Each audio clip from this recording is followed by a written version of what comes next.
DD किसान, बदलते भारत की शान।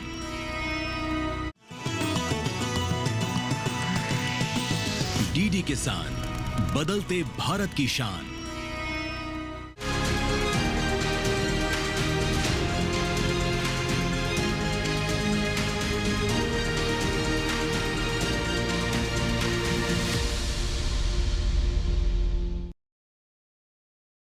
नमस्कार, आप देख रहे हैं दूरदर्शन। मैं हूं आपके साथ दीपशिखा सिंह। स्वागत है आपका हमारे खास कार्यक्रम कृषि दर्शन, जिसमें हम खेती किसानी से जुड़ी काफ़ी सारी बातें करते हैं, जानकारी आप तक पहुंचाते हैं।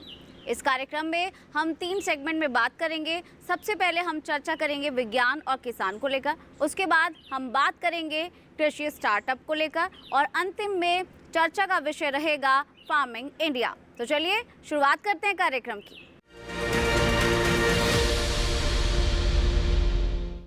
चलिए अब रुक कर लेते हैं सम्मेलन से प्रगति की ओर का। दिल्ली स्थित कृषि भवन में कृषि एवं ग्रामीण समृद्धि पर एक पोस्ट बजट वेबिनार का आयोजन किया गया। क्या इसमें खास रहा, दिखाते हैं आपको। पोस्ट बजट वेबिनार में कृषि भवन में विभिन्न मंत्रालयों के केंद्रीय मंत्री एवं वरिष्ठ अधिकारियों द्वारा बजट में की गई घोषणा पर गहन विचार विमर्श किया गया।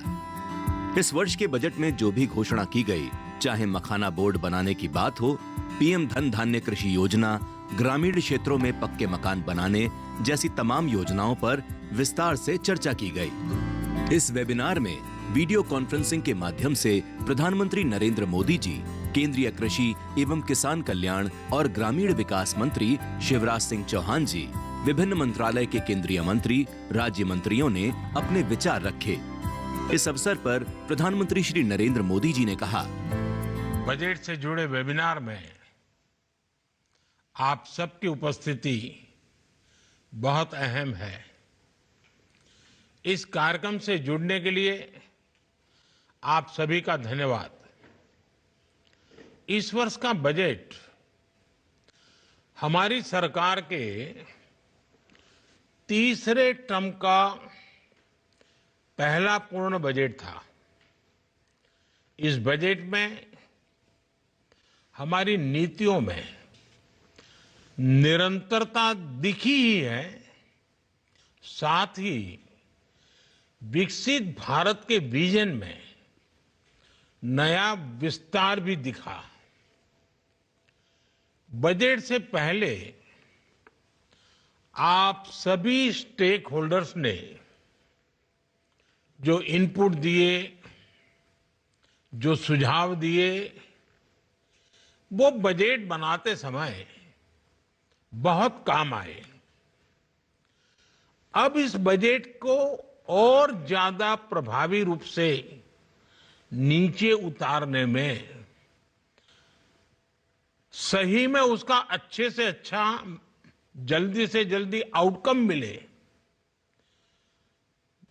सारे निर्णय नीतियां प्रभावी बने, उसमें आप सबकी भूमिका और बढ़ गई है। साथियों, विकसित भारत के लक्ष्य की ओर बढ़ रहे भारत के संकल्प बहुत स्पष्ट हैं।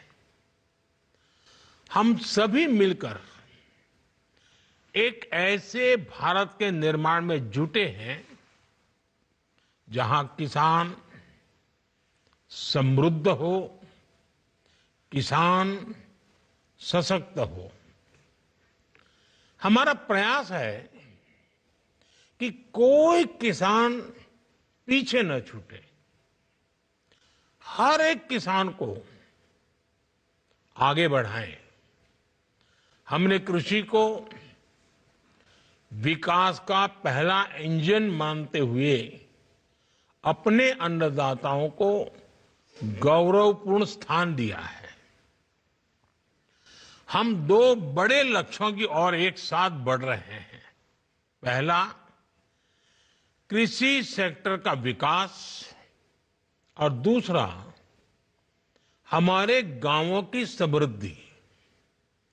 साथियों, पीएम किसान सम्मान निधि योजना 6 साल पहले लागू की गई थी। इस योजना के तहत अब तक लगभग 4.25 लाख करोड़ रुपए किसानों को मिल चुके हैं। इतनी राशि करीब करीब 11 करोड़ किसानों के खाते में सीधे पहुंचाई गई है। 6,000 रुपये सालाना की इस आर्थिक मदद से ग्रामीण अर्थव्यवस्था सशक्त हो रही है। हमने एक किसान केंद्रित डिजिटल इंफ्रास्ट्रक्चर तैयार किया है ताकि देश भर के किसानों तक इस योजना का लाभ पहुंच सके। यानी इसमें किसी बिचौलिए के घुसने या लीकेज की गुंजाइश ही न रहे। नो कट की कंपनी। ये इस बात का उदाहरण है कि अगर आप जैसे एक्सपर्ट और विजनरी लोग, अगर उनका सहयोग होता है तो योजना जल्द से जल्द सफल होती है और ज्यादा अच्छा परिणाम देती है। आपके योगदान से किसी भी योजना को पूरी मजबूती और पारदर्शिता के साथ धरातल पर उतारा जा सकता है। मैं इसके लिए आप सबके सहयोग की और हमेशा सक्रिय सहयोग देने के लिए आपकी सराहना करना चाहूंगा।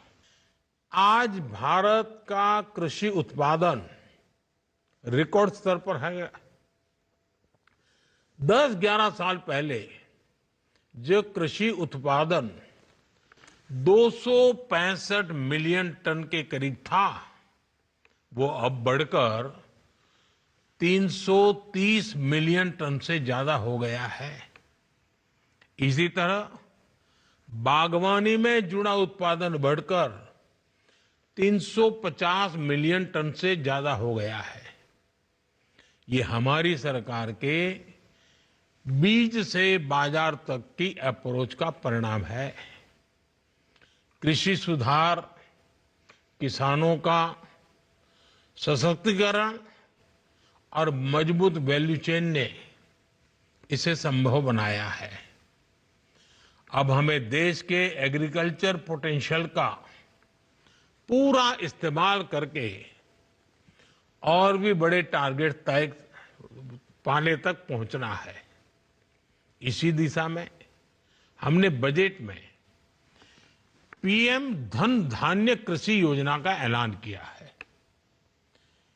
ये मेरे लिए अत्यंत महत्वपूर्ण योजना है। इसके तहत देश के 100 सबसे कम कृषि उत्पादकता वाले जिले, लो प्रोडक्टिविटी वाले जिलों के विकास पर फोकस किया जाएगा।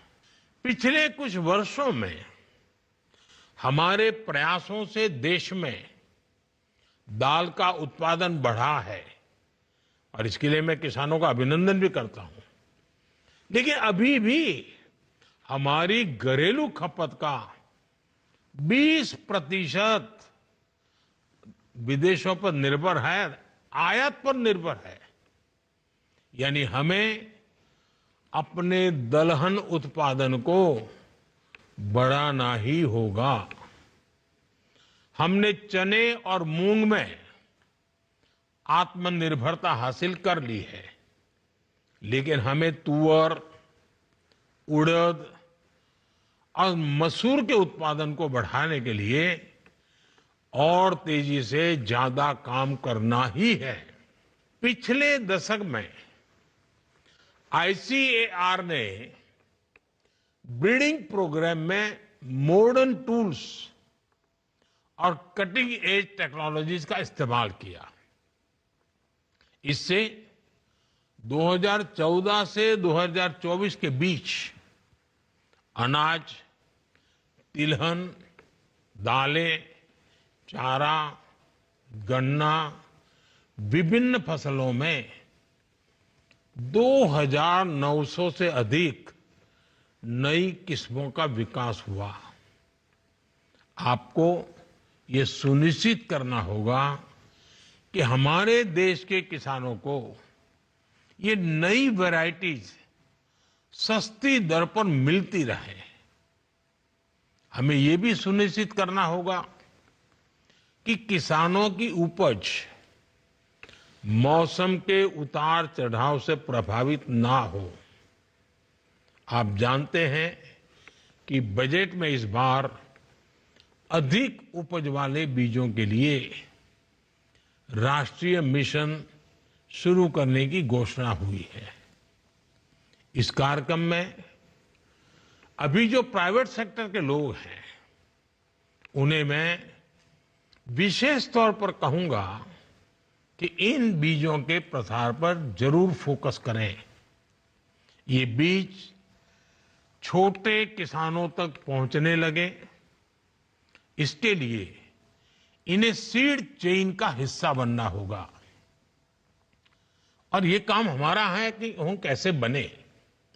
साथियों, आप सब देख रहे हैं आज लोगों में पोषण को लेकर काफी जागरूकता बढ़ी है। इसलिए बागवानी, डेयरी और फिशरी प्रोडक्ट्स की बढ़ती मांग को देखते हुए इन सेक्टर्स में काफी इन्वेस्टमेंट किया गया है। फल और सब्जियों का उत्पादन बढ़ाने के लिए अनेक कार्यक्रम चलाए जा रहे हैं। बिहार में मखाना बोर्ड के गठन की घोषणा भी की गई है। मेरा आग्रह है कि आप सभी stakeholders diverse nutritional foods के प्रसार के लिए नए रास्ते तलाश करें। 2019 में हमने पीएम मत्स्य संपदा योजना को लॉन्च किया था। इस सेक्टर के वैल्यू चेन को मजबूत बनाने, इंफ्रास्ट्रक्चर तैयार करने और इसे आधुनिक बनाने की दिशा में ये एक महत्वपूर्ण कदम था। इससे मछली पालन के क्षेत्र में प्रोडक्शन, प्रोडक्टिविटी और पोस्ट हार्वेस्ट मैनेजमेंट बेहतर करने में मदद मिली। इस अवसर पर केंद्रीय कृषि एवं किसान कल्याण और ग्रामीण विकास मंत्री शिवराज सिंह चौहान जी ने कहा, भारतीय अर्थव्यवस्था की रीढ़ है और किसानों के कृषि के विकास और किसानों की समृद्धि प्रधानमंत्री जी ने जैसा सवेरे कहा। ये बात आई है कि प्रधानमंत्री धन धान्य कृषि योजना को अगर लागू करना तो लोकलाइज ही हमको विचार करना पड़ेगा। लोकलाइज प्रदेश के हिसाब से भी, लोकलाइज जिले में भी, और जिले में भी एरिया विशेष ब्लॉक हो या तहसील हो। निश्चित तौर पर उसी पर हमको विचार करना पड़ेगा। और अभी जो उत्पादन की असमानता है देश में, उसको खत्म करने के लिए सबसे प्रमुख बात जो उभरती है वो है उत्तम बीज। और ये प्रसन्नता की बात है कि अधिक उपज देने वाले बीजों पर एक राष्ट्रीय मिशन बनाने का प्रस्ताव बजट में है। इस कार्यक्रम के बारे में कृषि एवं किसान कल्याण मंत्रालय के सचिव डॉक्टर देवेश चतुर्वेदी ने कहा, बजट घोषणा जब माननीय वित्त मंत्री ने की थी उसमें एग्रीकल्चर को फर्स्ट इंजन ऑफ ग्रोथ माना था और उसमें बहुत महत्वपूर्ण घोषणाएं हुई थी। तो इस बजट सेमिनार का जिसमें माननीय प्रधानमंत्री जी के निर्देश थे कि इसका एक तो अच्छी तरह से प्रचार हो फील्ड में, और क्रियान्वयन की नीति बनाने से पहले हम सभी हितधारक हैं, जो ग्रास रूट से लेके एक्सपर्ट्स हैं, एकेडमिक्स के लोग हैं, सभी से हम एक बार ज़रूर मंत्रणा कर लें, उनसे मंथन कर लें, जिससे कि जब हम इसको ज़मीन पे उतारें इन घोषणाओं को और इम्प्लीमेंट करें तो उसमें सफलता हमें और अधिक तरह से मिल सके। और उसी उद्देश्य से हमने एग्रीकल्चर और रूरल प्रॉस्पेरिटी की जो ब्रॉड थीम थी उस पे आज वेबिनार की, जिसमें माननीय प्रधानमंत्री जी का उद्बोधन हुआ। हमारे कृषि मंत्री, अन्य इस एग्रीकल्चर सेक्टर से जुड़े हुए माननीय कैबिनेट मंत्री और राज्य मंत्रीगण थे, और 10 सब थीम्स में हमने इसको बांट के उस पर विचार विमर्श किया था पैरेलल सेशंस में।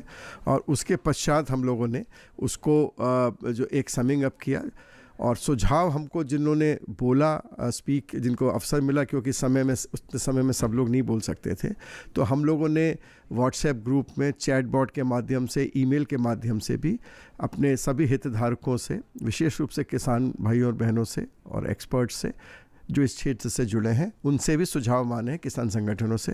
उन सुझाव को कोलेट करके हम आगे की रणनीति अन्य योजनाओं में तय करेंगे। चलिए यहाँ रुकेंगे एक छोटे से ब्रेक के लिए, बने रहेगा डीडी किसान पर।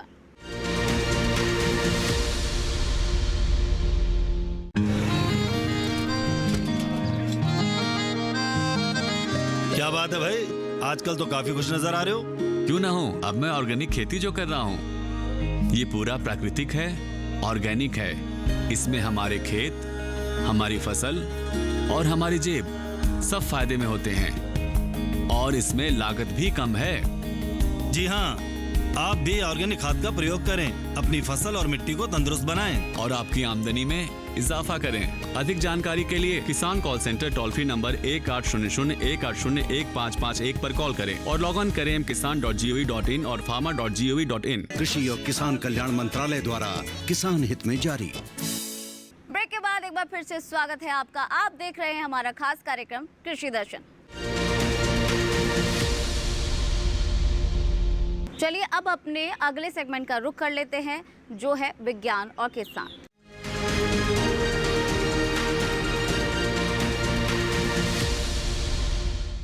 इस सेगमेंट में हम बात करेंगे सरसों की। जैसा कि आप सभी जानते हैं, सरसों का जो उपयोग है कई तरह से किया जाता है। सरसों के बीजों का अलग उपयोग है, बीजों से बनाए जाने वाले तेल का अलग उपयोग है। रसोई घर में इस तेल का उपयोग कई तरह से किया जाता है। सरसों की खेती से किसानों को काफ़ी मुनाफा भी हो रहा है, जिससे आमदनी के जो स्रोत हैं वो बढ़ रहे हैं। सरसों को लेकर एक रिपोर्ट आपको दिखा देते हैं। सरसों के फसल में सिंचाई पानी की उपलब्धता के आधार पर कर सकते हैं। अगर एक सिंचाई की गुंजाइश है तो बुवाई के 50 से 60 दिन बाद पानी दें। 2 सिंचाइयों का इंतजाम होने पर पहली सिंचाई बोने के 40 से 50 दिन बाद और दूसरी 90 से 100 दिन बाद होगी। और अगर आप 3 सिंचाई कर सकते हैं तो हर सिंचाई 30 से 35 दिन के अंतराल पर करनी होगी। फसल को खरपतवारों से मुक्त रखने के लिए 20 से 25 दिन में एक बार निराई गुड़ाई जरूर कर लें। अनुसंधानों से पता चला है कि निराई के बाद सरसों की अच्छी बढ़वार होती है। जिन इलाकों में बादल घिरे हैं वहां इस समय माहू कीट लग सकता है। फसल बोई जा चुकी है तो माहू को दवाओं से ही नष्ट किया जा सकता है। इसके अलावा सरसों में सफेद रतुआ भी लग सकता है। इसकी रोकथाम के लिए रिडोमिल MZ 72 WP का इस्तेमाल करें। प्रति लीटर पानी में 2 ग्राम दवा मिलानी है। झुलसा की समस्या आने पर 75% जिंक मैग्नीज कार्बोमेट की 2 किलो मात्रा को 60 लीटर पानी में घोलकर छिड़काव करें। जबकि पत्ती धब्बा की रोकथाम के लिए फफूंदी नाशक ब्लाइटॉक्स 50 की 500 से 600 ग्राम मात्रा को 200 लीटर पानी में घोलकर प्रति एकड़ के हिसाब से छिड़काव करें। छिड़काव 2 से 3 बार करना है और हर छिड़काव के बीच 10 से 15 दिन का फासला रखना है।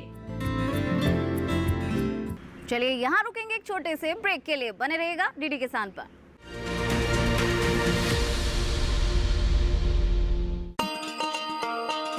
किसान भाइयों गांठ बांध लो, गांठ बांध लो।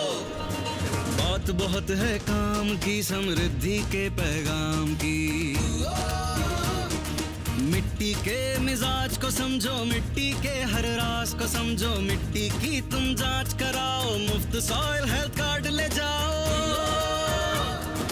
कभी मुनासिब बीज लगाओ, सही किस्म की खाद ले आओ। जितनी जरूरी उतनी डालो, सही मात्रा खुद पहचानो। इसको अपना मंत्र बना लो, मिट्टी की सेहत तो जानो।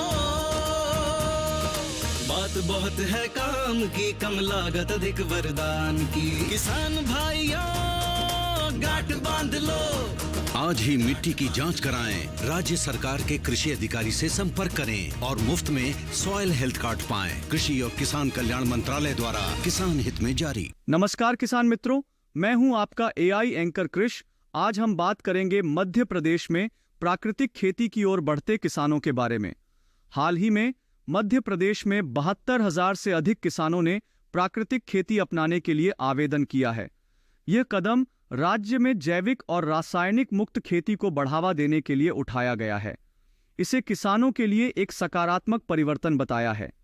प्राकृतिक खेती को प्रोत्साहित करने के लिए राज्य सरकार ने प्राकृतिक कृषि विकास योजना शुरू की है। इस योजना के तहत प्रत्येक गांव से 5 किसानों को प्रशिक्षण दिया जाएगा और उन्हें 10,800 रुपये का वार्षिक अनुदान मिलेगा।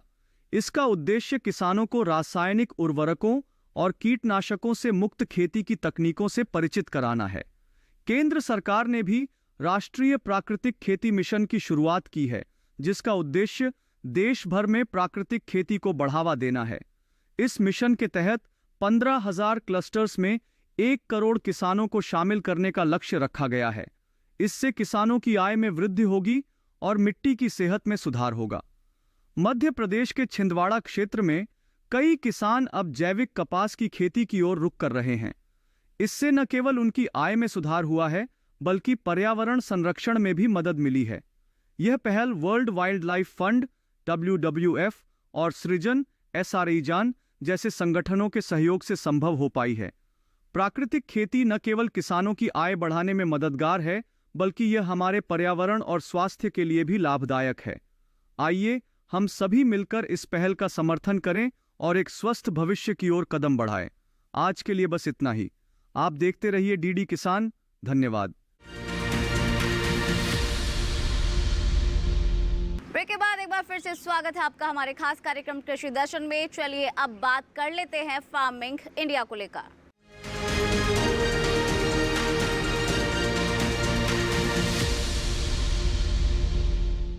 आज के समय में इंसान का जीवन जितना उपयोगी है, जिसके लिए जीवन बीमा पॉलिसी कराई जाती है, उसी तरह से किसानों के लिए फसल बहुत ज़्यादा महत्वपूर्ण रखती है और फसलों का बीमा भी उतना ही ज़्यादा ज़रूरी किसानों के लिए हो जाता है, क्योंकि प्राकृतिक आपदा कभी भी आ सकती है और इससे बचने के लिए, अपनी फसलों को सुरक्षित रखने के लिए या जो नुकसान हो जाता है उसकी भरपाई के लिए फसल बीमा योजना बहुत ज़्यादा ज़रूरी हो जाती है। सरकार ये योजना चला रही है। फसल बीमा योजना कैसे चलती है, क्या कुछ महत्वपूर्ण बिंदु हैं, कैसे इसमें अपनी फसल का बीमा कराया जा सकता है, इसको लेकर हमने आपके लिए एक रिपोर्ट तैयार की है। दिखाते हैं ये खास रिपोर्ट।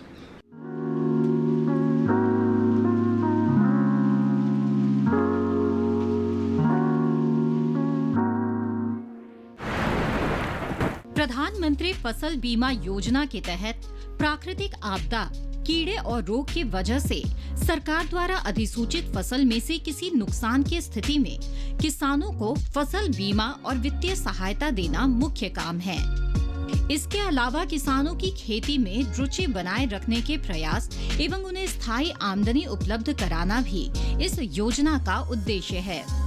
कृषि के क्षेत्र में दिनों दिन हो रहे बदलाव और नई आधुनिक पद्धतियों को अपनाने के लिए प्रोत्साहित करना भी इस योजना का एक उद्देश्य है। इस योजना के अंतर्गत प्राकृतिक आपदाओं के कारण खराब हुई फसल के मामले में बीमा प्रीमियम बहुत कम रखा गया है। किसानों को खरीफ की फसल के लिए 2% प्रीमियम और रबी की फसल के लिए 1.5% प्रीमियम का भुगतान करना पड़ता है। इस योजना का लाभ उठाने के लिए कुछ किसान कुछ विशेष बातों का ख्याल रखें। जैसे फसल की बुआई के 10 दिनों के अंदर प्रधानमंत्री फसल बीमा योजना का फॉर्म भरना जरूरी होता है। फसल काटने से 14 दिनों के बीच अगर आपकी फसल को प्राकृतिक आपदा के कारण नुकसान होता है, तब भी आप बीमा योजना का लाभ उठा सकते हैं। बीमा की रकम का लाभ तभी मिलेगा जब आपकी फसल किसी प्राकृतिक आपदा की वजह से ही खराब हुई हो। किसान प्रधानमंत्री फसल बीमा योजना के लिए ऑफलाइन और ऑनलाइन दोनों तरीके से फॉर्म भर सकते हैं। अधिक जानकारी के लिए किसान नजदीकी बैंक की शाखा में जाकर फसल बीमा योजना का फॉर्म भर सकते हैं और इस योजना का लाभ उठा सकते हैं। किसानों के हित के लिए केंद्र सरकार द्वारा नित नए नियम और योजनाएं बनाई जा रही है। ऐसे में साल 2016 में प्रधानमंत्री फसल बीमा योजना भी सरकार द्वारा चलाई जाने वाली योजना है, जिससे किसानों की सहूलियत और बेहतर विकास होने में मदद मिल सके। बीते सालों में इस योजना का लाभ उठाकर किसानों ने और भी मजबूती के साथ कृषि में अपना योगदान देकर सफलता हासिल की है। इस योजना का उपयोग कर भारत के लगभग हर प्रदेश के किसान काफी हद तक लाभान्वित हुए हैं। साथ ही साथ अपनी आय दुगनी करने में भी इन्हें इस योजना के जरिए मदद मिली है। तो आज के कार्यक्रम में बस इतना ही। अगर आपके पास इस कार्य से संबंधित कुछ प्रश्न है या फिर कोई जानकारी आप हासिल करना चाहते हैं तो आप हमें पत्र लिख सकते हैं। साथ ही साथ आप हमें ईमेल भी कर सकते हैं। ईमेल के लिए हमारा एड्रेस है krishidarshan@gmail.com। साथ ही साथ पत्र के लिए हमारा एड्रेस है कमरा नंबर 58, CPC दूरदर्शन, खेलगांव, नई दिल्ली 110049। अगर आप इस कार्यक्रम को एक बार फिर से देखना चाहते हैं, ये जानकारी एक बार फिर से हासिल करना चाहते हैं तो आप आपके टेलीविजन स्क्रीन पर दिखाए जाने वाले QR कोड को स्कैन करके DD किसान के YouTube चैनल पर जाकर इस कार्यक्रम को एक बार फिर से देख सकते हैं, जानकारी फिर से हासिल कर सकते हैं। तो फिलहाल हमें दीजिए इजाजत, बने रहिएगा DD किसान पर। नमस्कार।